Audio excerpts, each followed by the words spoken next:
I discovered my wife's affair with our lawyer, who's now claiming half of our $750, $0 estate in a bitter legal battle. Her betrayal turned our entire future into a nightmare I never saw coming. Hello everyone. Dear listeners, please share your thoughts in the comments section below. And don't forget to like, share, and subscribe. Now, let's begin the video. Using a throwaway for obvious reasons, with certain specifics modified to preserve anonymity. I never thought I'd be the guy sitting here telling a story about how my wife, Sarah, turned my entire life into a complete mess. It all started with what I thought was just normal marriage issues, some little fights, her seeming a bit distant, but nothing that made me suspect I'd find out she was cheating on me with our lawyer, of all people. That's right, our lawyer, Mark. The guy who was supposed to help us sort out our estate, who we trusted, who we thought was a professional. Turns out he was also the one she was sneaking around with. The first signs were subtle. Sarah started canceling plans last minute, claiming she had work stuff or urgent meetings, but I noticed. She always seemed to have her phone glued to her hand, hiding the screen whenever I walked into the room. She'd get defensive when I asked about her phone or her whereabouts. I remember one night I came home early from work and I caught her in the act. She was hiding her phone behind her back as if she'd been caught doing something she shouldn't. That was when I first saw the texts. I wasn't snooping. I just happened to glance at her phone while she was in the shower, and there they were. Flirty, explicit messages exchanged with Mark. Things like "can't wait to see you tonight," and "I miss you so much," alongside pictures that made my stomach turn. I felt a cold shock run through me. My wife, the woman I thought I knew, was cheating on me with the man we trusted to help us with our estate. They'd been doing this for months, I realized. It explained her secretive behavior, the late nights, the excuses. At that moment, I wasn't sure whether to scream, cry, or just break something. I felt numb, like I'd been punched in the gut. I kept looking at those messages, trying to process how someone I loved and trusted could do this to me. The worst part was knowing she'd lied to my face for so long, telling me she was working late or out with friends while she was actually with Mark, doing God knows what. I thought about all the plans we'd made, the future we'd talked about, how she was probably cheating on me with him all along and I never saw it coming. I decided I had to confront her. I waited until she came home from work that evening, my heart pounding like a drum. I was furious, betrayed, and hurt beyond words. When she walked into the house, I could see the smug look she always had, like she knew something I didn't. I told her I knew everything. Her face froze for a second, then she started blabbering about how I was overreacting, that I was paranoid, that Mark was just a friend helping with legal stuff. But I didn't buy it. I showed her the messages, the pictures, and her face turned white. She started lying, saying it was just sex, that Mark was just a good listener, and that I was making a big deal out of nothing. She told me I was being jealous and insecure. That was the moment I realized she was a professional liar. She could spin anything. She claimed she loved me, that it was a mistake, that it didn't mean anything, but I knew better. I could see the guilt in her eyes, the way she avoided looking at me, the way her hands trembled. It was all there. That night I didn't sleep. I stayed up, replaying everything in my head, feeling a mix of rage and heartbreak. I felt stupid for trusting her, for thinking we had a real future. I kept asking myself how I missed all the signs, how the woman I loved could do this to me with someone I considered a professional, someone I had trusted to help us build our future. Instead, she was tearing it apart behind my back. I knew I had to make a decision. Do I forgive her? Do I try to salvage what's left? Or do I cut her out of my life completely? The anger was there, but so was the pain. I realized that I'd been blind, too comfortable, too trusting.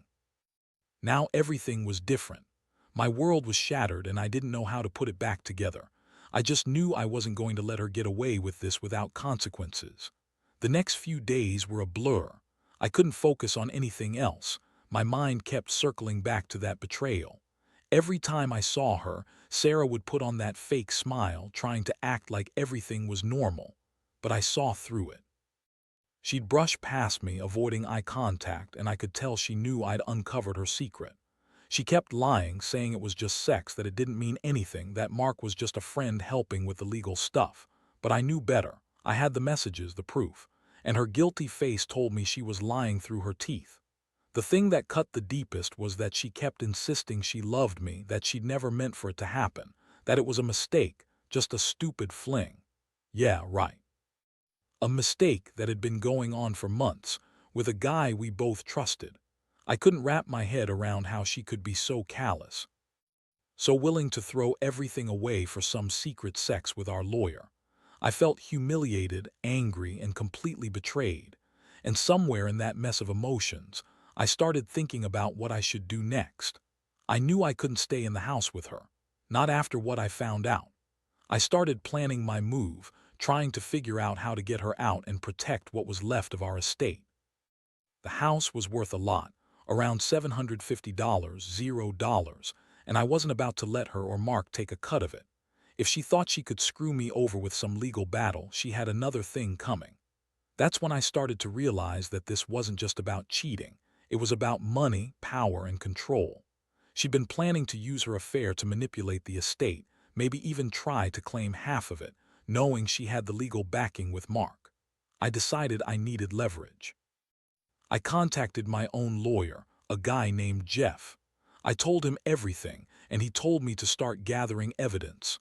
I didn't want to just kick her out and leave her with nothing, but I wanted to make sure I'd be the one controlling the estate, not her. I also started to dig into Mark's background, trying to find any dirt that could turn the tables in my favor. I knew this was about more than just an affair. It was a game of legal chess, and I had to be smart. Meanwhile, Sarah kept up her act, pretending everything was fine. She'd come home late, smell like perfume, and give me that bitchy smirk whenever I looked at her. She'd lie about where she'd been, claiming she was out with friends or at the gym, but I knew better. I'd caught her in too many lies already. The more she lied, the more I realized how deep her betrayal went. She was willing to destroy our marriage, our future, just for some quick sex with Mark. And now, she was trying to spin it like I was overreacting, like I was the one making a big deal out of nothing. One night, I found her on the phone with Mark. I overheard her telling him to be careful, that I was getting suspicious. That was the moment I decided I couldn't let her keep running the show. I started making plans to confront her publicly, to expose her for the manipulative, selfish person she'd become. I knew I had to act fast before she could do any more damage or try to claim more than she was entitled to. My mind kept racing. I couldn't believe I'd been so blind. I thought we had a good life, a future. Turns out, she'd been planning her escape for a while, and I was just the fool who didn't see it coming. The anger was building inside me. Anger at her, at Mark, at myself for trusting her so blindly. I kept replaying everything, trying to find a way to turn this around. I was determined not to be the one left holding the bag, not to let her walk away with half of what we'd built. I had to fight for what's mine, for my dignity, and for the truth. Over the next week, I threw myself into action. I couldn't just sit around and let her keep lying to my face, pretending everything was fine. I started documenting everything, her late nights, secret phone calls, missing money from our joint accounts. I knew she'd try to spin it all, but I had enough evidence to make a case. I also hired a private investigator. If she thought she was clever hiding her affair, she was dead wrong. I wanted to catch her red-handed, and I wanted proof that would hold up in court if it ever came to that. Meanwhile, Sarah's attitude got worse. She was bitchy, snapping at me over small things, throwing tantrums when I questioned her whereabouts. She kept insisting I was overreacting, that I was just paranoid. "You're ruining everything for no reason," she said one day, giving me that condescending look. But I wasn't buying her bullshit anymore. I saw through her lies, her manipulations. She was trying to control the narrative, trying to make me look like the crazy one, but I knew better. One afternoon, I found out she met Mark at a fancy hotel downtown. That was the last straw. I called my lawyer, Jeff, and told him to prepare for a legal battle. I wanted her out of the house, and I wanted to protect my estate. I also made sure to get copies of all financial documents, bank statements, property deeds, everything. I needed to be ready for whatever she threw at me. It was around that time I started to realize just how much she'd been planning her escape. She'd been talking about selling the house, moving to some apartment in the city, and starting fresh. I couldn't believe I'd been so blind. She'd been planning to take half of everything, using her affair as leverage. That's when I decided I had to be one step ahead. I wasn't going to let her walk away with a dime more than she was entitled to, especially not after what she'd done. One night I confronted her directly. I sat her down in the living room, the tension thick in the air. I told her I knew everything about her affair, her lies, her manipulations. I told her I was done being played for a fool. She looked me in the eye and said she loved me, that it was just sex, that Mark was just helping her with legal stuff, that I was making a mountain out of a molehill. I saw the desperation in her eyes, the way she tried to act innocent, but I wasn't buying it. I told her I had enough evidence, enough proof, and that I was going to fight for what's mine. She started crying, fake tears of course, and told me she'd never cheat on me, that she was just stressed, that I was overreacting. She begged me to forgive her, that she loved me more than anything. But I knew better. I knew she'd been lying from the start. The betrayal cut so deep I didn't know if I could ever trust her again. But I also knew I had to decide whether to fight for the marriage or cut my losses. I wasn't about to let her destroy everything, especially not for some quick sex with Mark. After that confrontation, I made a decision. I was going to protect my assets, get her out of the house, and make sure she didn't take a penny of what we'd worked for.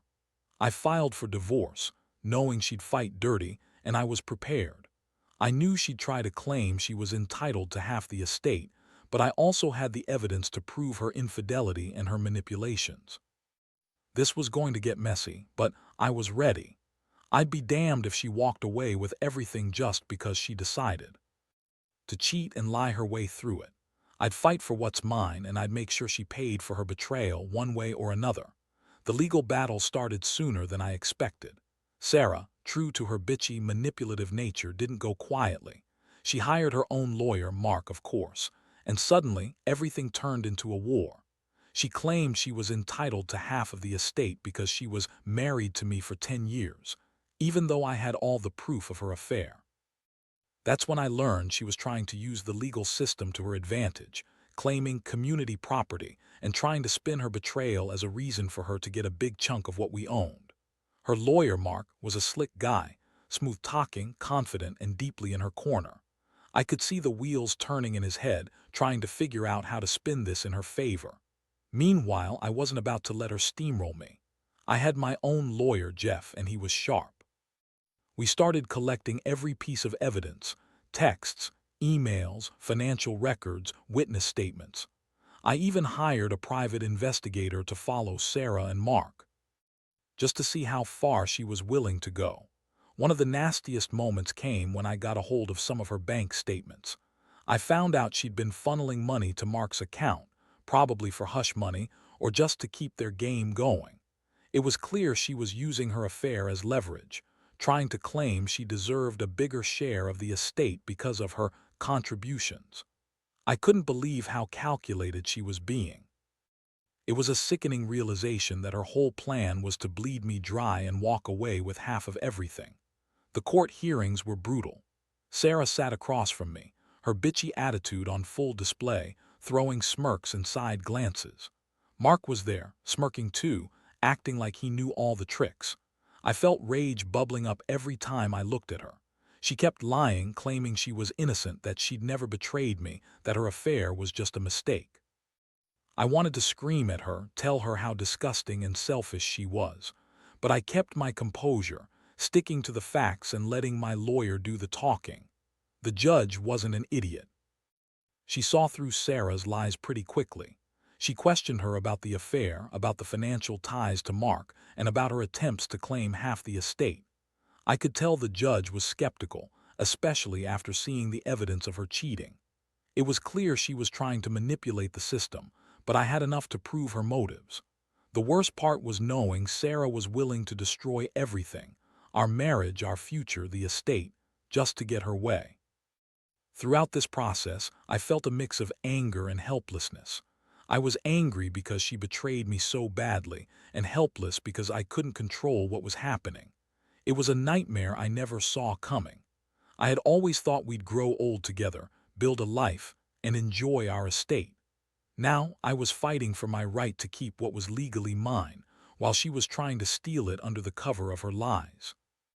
The bitterness grew stronger with each passing day, and I knew I had to stay sharp if I was going to come out of this with my dignity and my money intact.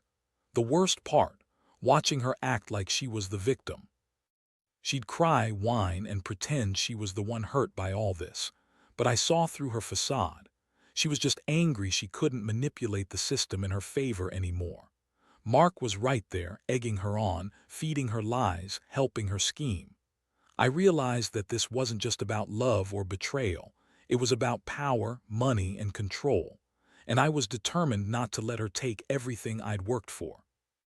I'd fought for my estate, my reputation, and my dignity, and I knew I had to stay strong, no matter how much she tried to tear me down. The court battles dragged on for months, each hearing more intense than the last. Sarah's attitude only got bitchier. She'd show up in her designer clothes, makeup perfect, but behind that facade I could see the desperation. She was trying to hold her lies together, but her stories kept falling apart under cross-examination. Mark, meanwhile, was trying to spin her story, that they were just friends, that the affair was a mistake, that she never intended to hurt me. But I had enough evidence to tear that apart piece by piece. One of the turning points was when my lawyer, Jeff, managed to uncover that Sarah had been secretly transferring money from our joint account into Mark's personal account. It was clear she was paying him off, or maybe just funneling money to keep him quiet. I couldn't believe she was so brazen about it. She'd been planning this whole thing, using her affair as leverage to get more than her fair share. It was sickening, and it made me more determined than ever to fight her in court. I also discovered she'd been trying to get a prenup annulled, claiming it was invalid because I was allegedly abusive. Another lie. I knew she was desperate to claim as much as possible, no matter what it took. I had my own lawyer digging into her background, looking for anything that could discredit her. I learned she'd lied about her employment, exaggerated her contributions to our joint assets, and even hidden some side investments. She was trying to cheat the system, and I wasn't going to let her. Meanwhile, I was feeling more betrayed than ever. Every time I saw her, it was like staring at a stranger, someone I used to love but who now seemed cold and calculating. She was bitchy, dismissive, and manipulative. I'd catch her rolling her eyes when I asked about the legal proceedings or dismissing my concerns altogether. It was clear she was only interested in one thing: walking away with as much money as possible, regardless of the damage she caused. One day, she snapped at me during a deposition, claiming I was trying to ruin her life and that I was jealous of Mark. I wanted to punch her in the face. Instead, I kept my composure and let my lawyer handle her. But inside, I felt a boiling rage. How could she be so selfish, so manipulative? I had given her everything, our home, our life, and now she was trying to steal it all with lies and deceit. The most shocking moment came when the judge ordered an appraisal of the estate. The valuation revealed that our house and assets were worth more than I'd thought, closer to $1 million. That's when I realized she was really going for broke. She wanted half of that, and she believed she could get it with her lies, her tears, and Mark's help. But I had a plan. I started to prepare a counterattack, showing the court her pattern of deceit, her financial manipulations, and her affair with Mark. I knew I had to fight fire with fire. Throughout this chaos, I kept asking myself, how did it come to this? How did the woman I loved turn into someone so selfish, so willing to destroy everything for her own gain? I'd trusted her, believed in her, and now I was left with nothing but anger and heartbreak. But I also knew I had to be strong. I had to stand my ground, fight for what was right, and protect what little I still had left.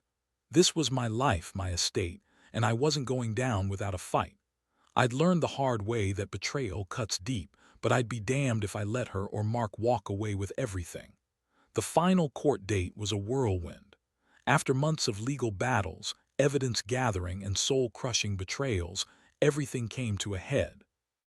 I sat there, watching Sarah sit across from me, her face pale but her attitude still bitchy. Mark was there too, smirking like he thought he was untouchable. The judge listened carefully as my lawyer laid out the case, proof of her affair, her Financial manipulations, her attempts to cheat the system, and her lies about the estate. When it was her turn to speak, she tried her usual tactic, crying, pleading, acting like the victim. She told the court she was hurt, that she never meant to betray me, that she was just a victim of circumstances. But I knew better. I had all the evidence, and I saw her for what she was, a selfish, manipulative woman who'd thrown everything away for a quick fling and a shot at more money. The judge didn't buy her tears. Instead, she ruled in my favor, awarding me full control of the estate. Sarah was ordered to pay back all the illegal transfers and was denied any claim to the house or assets.